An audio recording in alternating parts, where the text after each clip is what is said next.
Magandang araw sa inyo mga ka-safety. Ang tatalakayin ko ngayon kung papaano gumawa ng JSA, Job Safety Analysis, para sa deblinding procedure, deblinding of process pipeline, o kaya naman deblinding of piping. Ngayon, hindi lahat ng safety officer ay alam to. Pagkat kung ang exposure mo nasa construction, hindi mo to alam. Pagkat ang blinding at deblinding, nangyayari to sa mga live plant, power plant, water desalination plant, petrochemical plant, oil refinery, o oil and gas refinery plant. Yan. Diyan ina-apply yan. Ngayon, minsan sa confined space, di ba, pinag-aaralan natin yung bago pumasok sa confined space, ano dapat? Isolation. Di ba, sinasabi yan. Sa theory, naririnig natin yung isolation. Ngayon, yung isolation, ano-ano ba yung mga uri na isolation? Siyempre, electrical. Kailangan papatay mo muna yung kuryente. Di ba? Kasi live plant yan eh. Nandyan yung instrumentation. Kailangan i-disconnect mo yung mga instrument, yung mga gauges, sensor. Ano pa? Mechanical. Kailangan may mga locking mechanism yan. Para ma-isolate siya. Ano pa? Ay, yung kagaya sa mga yung process pipeline. Kailangan mapigil mo yung pagdaloy. Ngayon, ang topic naman natin dito, deblinding.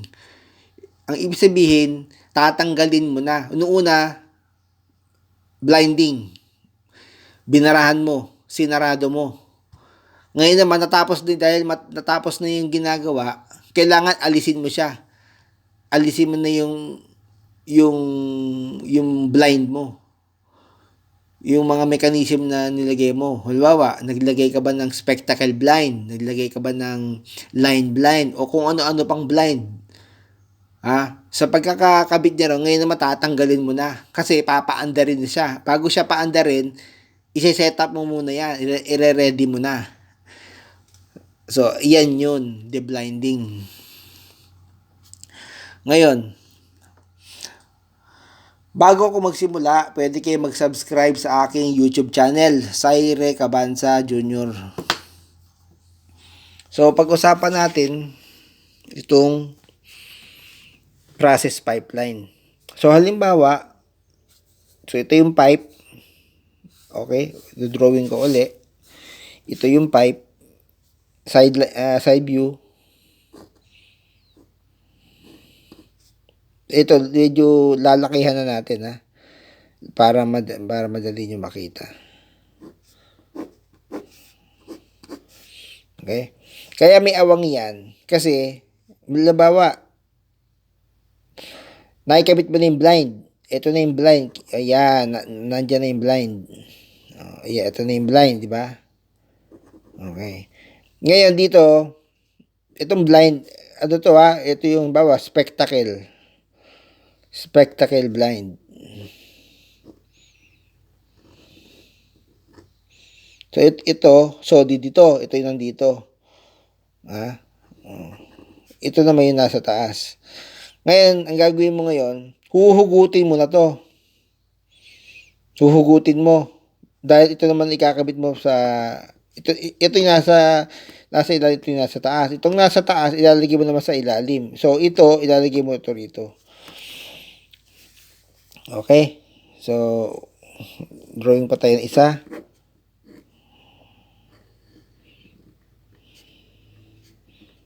Ito yung nuts. Ito yung kunwari. Yan. Hindi ako magaling mag-drawing. Okay? So, sa loob, ito yung nuts. Ang nuts dito, may nuts doon. May nuts dito, may nuts doon. Ang nasa loob ng nuts ito ay tinatawag na stud. Diba? May stud yan sa loob. Okay? Kaya ako tinuturo to para malaman nyo kung ano ba yung hazard. Kasi, mahirap gumawa ng JSA na hindi mo inaalam yung step by step. Dapat alam mo yung step by step para ma-identify mo yung hazard. Okay. So, ang sabi rito, ito ro tatanggalin mo na. Tatanggalin na to. Itong nasa taas, ito, ilalagay mo na sa ilalim. So, ano unang gagawin? Diba? Ano unang gagawin? So, yung tornilyo dito, itong nuts, kailangan luwagan. Lahat ito tatanggalin mo. Una muna, ito muna. 1, 2, 3, 4, 5. O, 4. 1, 2, 3, 4. Okay? Yung kalahati lang. Kalahati, luwagan. Luwagan dito. Luwagan sa kabila. Pag naluwagan na, tanggalin lahat ng nuts. Tanggalin din yung stud. Ito, yung mga nakasuot sa loob. Ito yun. Ito yung nuts. Ito yung nuts. Ito yung stud. Tatanggalin mo yan. Pag natanggal mo na, pwede mo nang hugutin to. Hugutin. Ngayon, paano mo huhugutin? Kung magaan, kung kaya ng kamay, di kamay. Ngayon, kung mabigat, kasi iba't iba kasi ang kapal niyan eh. Iba't iba. May iba magagaan lang, pero iba talaga mabigat eh. So paano mo tatanggalin to? Kung merong overhead crane, gagamitin ng overhead crane. So dito 'yon. Kung walang overhead crane, maghanap kayo ng beam. Beam, 'di ba? Ito yung column. Ito yung column, steel column, ito yung beam. Dito ka magkakabit kung nandito yung pipe. Kung nandito yung pipe.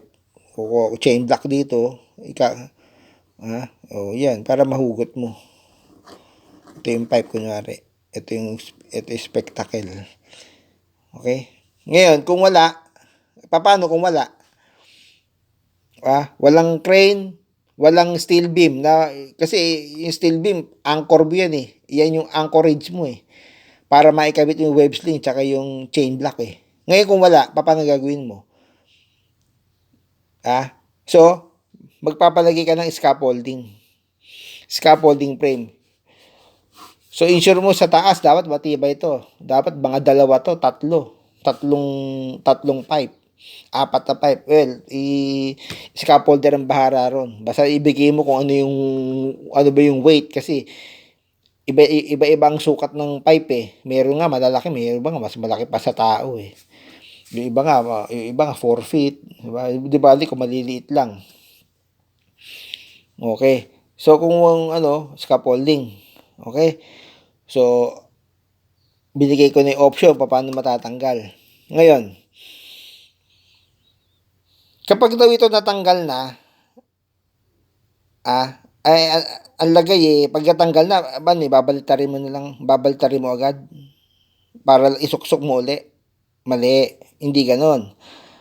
Ang gagawin nila, ito para malaman mo pag gagawa ka ng JSA. Di natanggal na to, tinanggal na rin yung mga nuts. Ang susunod niya, lahat ng nuts sa ilalim tatanggalin. Lahat ng nuts, lahat ng stud tatanggalin. Bakit? Kasi, lahat na, itong mga stud na to, dahil matagal na nakakabit dyan, may mga kalakalawang na yan. Kailangan linisin niya ng WD-40. I-spray yan. WD-40. So, hazard yan. Exposure to WD-40. Ano ba yon? Skin contact. Inhalation, ingestion. Eye irritation. Ang lagay kapag nalinis mo ng WD-40, isasalpak mo na, ilalagay, ikakabit mo agad. So, may kulang pa. Una, WD-40. Yung pangalawa naman, anti-seizure compound. Gagamit ka ng anti-seizure compound. Itong anti-seizure compound, parang ano to para siyang grasa na malagkit. Na pagkatapos linisin ng WD-40, itong stud, pati itong nuts, papahira naman yan ng anti-seizure compound. Yung para sabi, Colicot ba yun? Molicot? Basta itanong nyo sa mga pipe fitter, alam nila yan. Kaya ito parang grease niya, ipapahid dito yan. Pati sa mga tornilyo, ipapahid yan. Para madaling maikot. At saka pag umikot siya, pag hinigpitan mo siya, hindi siya yung yung bang magdidikit, kaya nga anti-seizure. Para hindi siya yung manikit. Maipasok mo yung nuts dito sa stud. Dito yun. Para may pasok mo dito. Okay, para maipasok mo rito. Kasi may pasobra yan. Ito yung nut. Ito yung stud. Ito yung bolt. Bolt. Ito yung stud. Ito yung nut. Itong nut na to, ipapasok mo to hanggang sa maipit mo rito sa dulo. Hanggang sa makarating ito sa dulo. Siyempre, magsisimula dito yan. Diba? Iikutin mo yan Iniikot yan Okay? So, may another hazard na naman tayo. Okay? So, kapag daw naipasok mo na, pag naipasok mo to sa ilalim, itong half na to, naipasok mo na, nalinisan mo na ng WD-40, nalinisan ng anti-seizure, that's the time na ito na ibabalik ta rin. Ito naman, ang ipapasok mo rin sa loob. Ngayon, pag naipasok mo na, hindi mo agad basta-basta palalagyan ang tornilyo yan. Bakit? Kasi, maglalagay ka pa rito ng gasket. So, ibawa ito, pinasok mo na. Ito na yon. Ayan. Sa pagitan yan, maglalagay ka pa ng gasket. Kasi yung lumang gasket, tatanggalin mo na yun. Dahil magkakaroon ng leak yun, hindi mo na pwedeng gamitin yun. Papalitan niya ng bago. Bagong ito, dalawa yan, magkabila yan. Papalitan niya ng bagong gasket. Itanong niya sa mga pipe fitter. Kasi pipe fitter, siyempre sila yung talaga nakakaalam yan. Kaya tayo mga safety, dapat nagtatanong tayo sa kanila. Kasi sila ang taong sila yung competent person. Wala namang safety na kapag katapos mo mag-training, alam mo na to. Dahil sa training center, hindi yan pinag-aaralan. Ito, malalaman mo to kung may experience ka na. Kung na-expose ko na. Kung na-assign ka na sa ganitong klaseng sistema. Na-assign ka sa power plant, na-assign ka ba sa oil refinery. Yan yung mga technical question na ma-encounter mo kung gusto mo maging safety engineer, safety officer sa mga refinery, sa mga petrochemical. Kasi ito yung tunay na trabaho. Yan yun. Okay? So, ngayon, babalik tayo sa documentation. So, naipaliwanag ko na. So, ano yung hazard? Number 1, miscommunication, unauthorized job task. Ang solusyon dyan, ayan, basahin nyo na lang. Alam nyo na yan. Kailangan daw, work permit, kailangan daw, ensure to verify the exact location of the blinding activity. Saang lugar? Kasi maraming piping yan Marami kang didiblind. Alin dito? Ayun. At dapat, in the presence ng plant owner representative, permit issuer, para sigurado, hindi yung nagkamali, akala ko kasi ito yung i-deblinding. Okay? So, ito, overforcing. Pag daw ito, ulit. Overforcing or overpulling the dots. So, kapag daw luluwagan mo na daw ito, ang lagay, basta ba luluwagan mo? mahihirapan ka. 'Di ba sinabi ko kanina, bago mo luwagan yung tornilyo, ang gagamit ka muna ng WD-40 para lumambot, para matanggal yung mga kalakalawang, para madali siyang paluwagin. Gagamit ka ng WD-40. Okay? So, overforcing, sabi dito, overforcing, overpulling the nuts. O, hazard yan. Bakit? Ano ba resulta nito? Itong hazard, ano ba ang risk nito? Di muscle pain. So, ano ang control measure? Ensure to spray WD-40. Yun naman talaga eh. For easier pulling, forcing the wrench. Okay? Ensure to use hammer wrench and hammer. Kung kinakailangan gumamit ka ng hammer wrench, gamitin. Hammer wrench and hammer. Okay naman yung pipe wrench. Kung ano yung available. Okay? Add even ground. Pag sinabi natin add even ground, so ito yung side view, ito yung pipe, ito yung ground. Minsan may mga ganyan. Yan ang tinatawag na add even ground. Siyempre, pwede ka ma-disbalance rito. Magkamali ka ng apak, babagsak ka. So, ito mga common sense lang yan. So, ano ang hazard at even ground? Ano ang risk? Full. Okay? Ensure to familiarize on the terrain of the ground. So, pupunta ka ron, kaya nga dapat magse-survey ka muna, tingnan mo, ano ba yung ground doon? Meron bang kanal doon? Meron at even. Aalamin mo. Kaya diyan papasok yung survey. Magse-survey ka muna bago ka gumawa ng GSA. Ba? O kaya kung hindi ka nakarating, magtatanong ka. Ano ba doon? Ano ba ang terrain doon? Steel gratings ba? Ano ba, lupa ba? Semento ba? Ano ba? Tiles ba? O ako, naka-encounter ako dati ng ganyan. Pati tiles meron eh. Exposure against sharp edges of pipe flooding. Ito yung de-blinding mo. May mga pagkakataon na kung saan itong carbon steel pipe, nababalutan niya ng, minsan kala mo meron parang aluminum. Cladding yun. Insulation yun. Ibig sabihin, mainit. Maaring mainit o kaya sobrang lamig.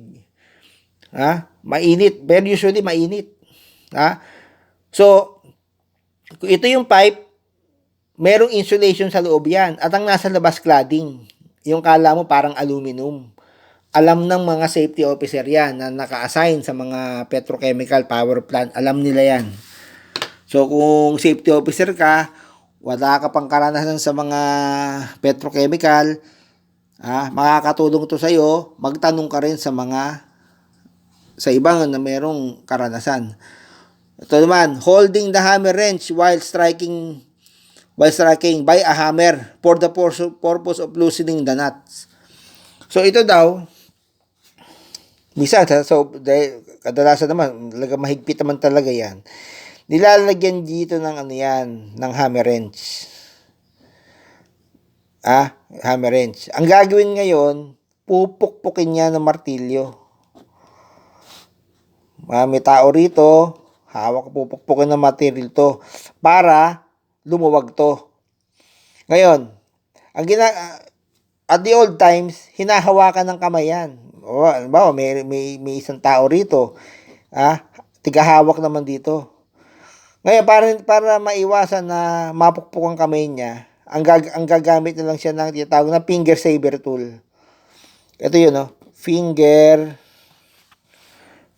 saver tool. Hanapin nyo na lang sa internet yan. Hanapin nyo, finger saver tool. Okay. So, anong sinasabi rito? Ensure to use finger saver tool attached to the hammer wrench to avoid hammer strike. Okay. Saan na tayo? De-blinding the process pipeline above 1.8 meter. So, scaffolding to. Ano bang pag ang pipe nasa taas? Ako, na-encounter ko na rin yan. 2 meter, 3 meter. Merong pipeline na nasa taas. Ang dumadaan, steam. Bisan andong, steam. Meron pa nga, nitrogen. Alam ko, dahil nasa petrochemical ako eh. Kasi, tinatanong ko. Kaya ako naman nalalaman. Hindi man ako ganun kagaling. Tatanong din ako.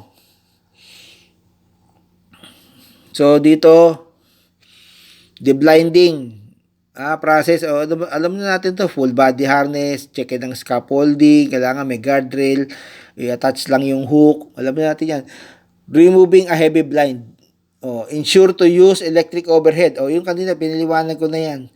Gagamit kayo ng crane o kaya gagamit kayo ng chain block. Siguraduhin nyo na mayroong kayong anchor.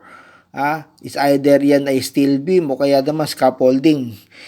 Scaffolding frame anchor in the absence of EOT, electric overhead traveling crane.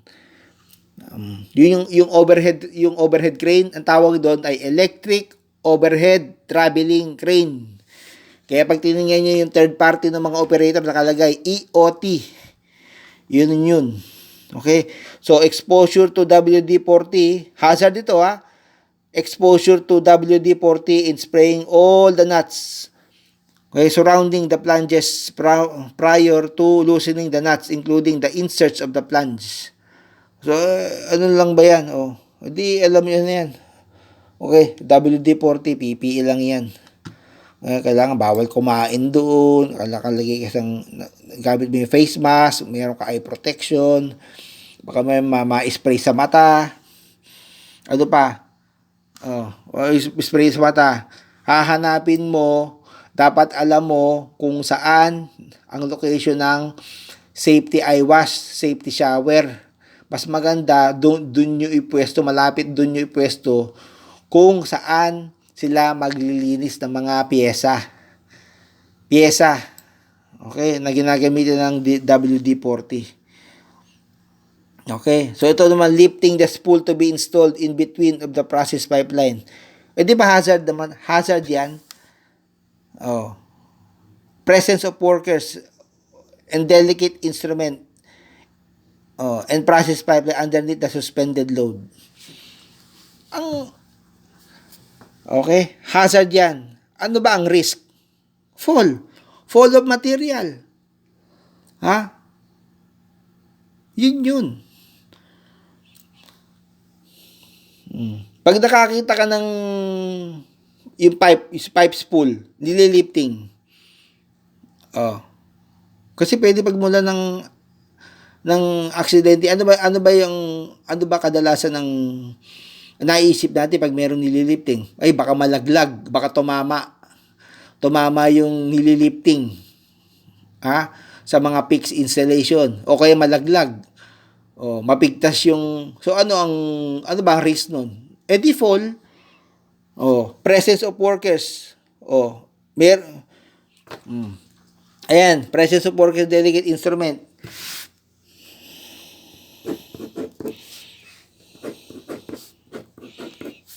Ito yung ground. May mga process pipeline dito, may mga process sideline, side view. Process pipeline. Ito yung overhead crane. Okay? Andito yung nililifting. Pag ito pinadaan mo dito, anong lagi nating iniisip? Baka malaglag. Paano kung ito malaglag dito? Paano kung ang presyo dito 10 million US dollar? Ito naman 20 million US dollar. Tama ba na i-expose mo yung na yan? Kung walang paraan, di padaanin mo. Pero kung meron namang way, side view ito naman, ito yung top view. Dito yung process pipeline. Ito walkway. Ito yung load.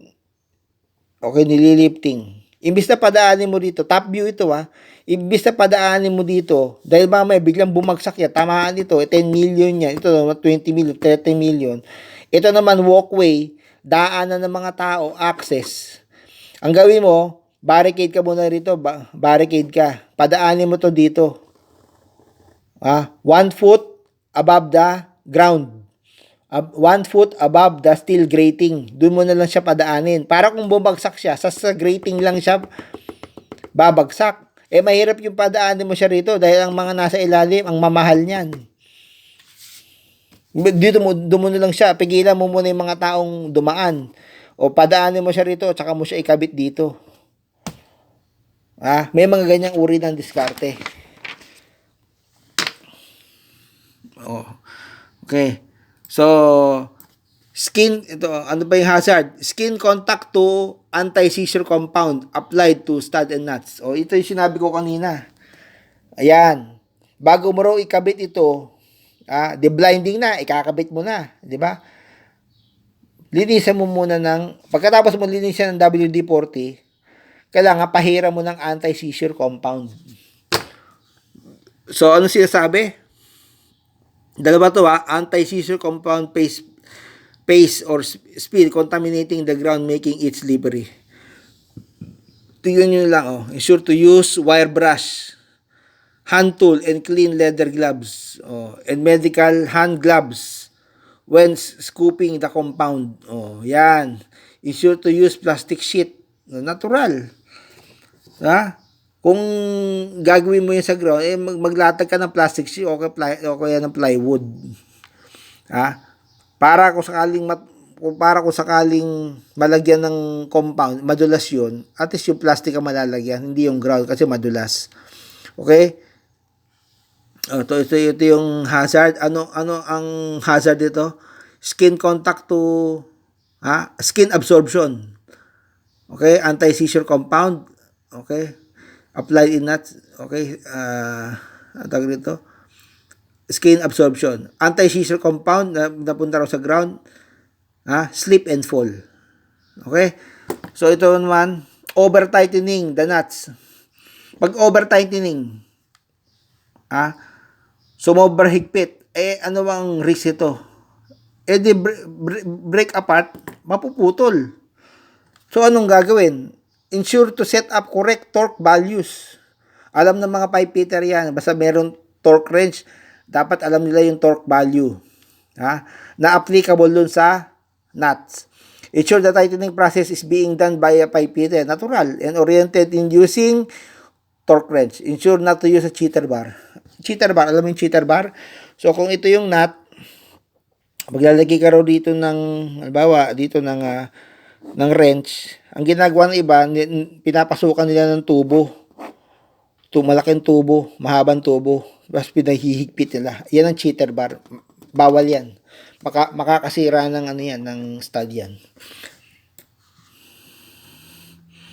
So, using hydraulic wrench, torque may over-tighten. Pag umamit ka raw ng hydraulic wrench, torque, ulit lang yan. Ensure the hydraulic wrench torque has a valid calibration certificate. Ensure to set the correct amount of torque values to be applied to the nuts. Ensure the process has been done by a pipefitter. So ito, using hydraulic wrench, pwedeng yun nga, torque wrench, o kaya naman, yung tama, ito yung machine na ang nagpapatakbo nito, una hangin. Pero ang nasa loob naman ng machine, hydraulic. Pneumatic din yun. Presence of high pressure hose. Pag daw ginamit mo daw ito, siyempre gagamit ka ng hydraulic wrench. Ano ba, nagpapatakbo sa hydraulic wrench? Di ba pneumatic? Isinasaksak yan sa utility pipe na kung saan ang nagsusupply hangin. So, gagamit ka ng locking, twist lock. Twist lock as safety pin. Okay, kailangan mo ng whiplash arrestor. Alam na natin yan. Kopyahin nyo na lang. Okay? Ito ba? Ensure the high pressure hose has higher rating than the air pressure supplied by the indoor pipeline. So, kung ang indoor pipeline 10 bar, dapat ang hose mo 20 bar. Okay, salamat sa inyong panonood. 30 minutes lang to. Muli, mag-subscribe kayo. Saire Cabanza Jr. Thank you.